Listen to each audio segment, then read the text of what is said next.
News.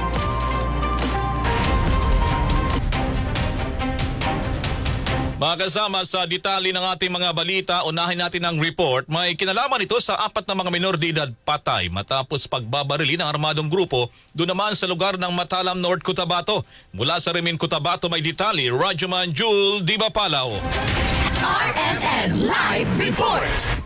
Walang habas na pinagbabaril gamit ang umano'y long firearms ang 5 katao na kinabibilangan ng 4 na minor de edad sa Sitio Israel, Barangay New Abra, Matalam sa North Cotabato. Sa report, kinilala ang mga dead on the spot na sina Rashid Sahay Mampo, 19 anyos, Rica Jen Maidlos, 16 anyos, Daryl Mampo Diansay, 12 anyos, at ang 11 anyos na si Russell Kim Diansay. Kritikal naman sa bahay pagamutan, si alias Ibrahim, 14 anyos. Matapos magtamo ng matinding sugat sa katawan, pauwi na umano noon ang mga biktima sakay ng isang kulay itim na Rusi motorcycle nang biglang ratratin ng mga salarin. Pagsapit nila sa madilim na bahagi ng lugar, galing ang mga ito sa kapitbahay na si alias Eddie para lamang makikonekta sa wifi ng nasabing individual. Na-recover ng mga alagad ng batas sa crime scene ang nagkalat na basyo ng mga baril na pinaniniwala ang ginamit sa naturang krimen. Blanco pa sa ngayon ang mga otoridad sa motibo ng pamamaril sa kanilang nagpapatuloy na investigasyon. Kasama mo sa DXMY 90.9 RMN Cotabato, Radyoman Jul Di Mapalao, Tatak RMN. RMN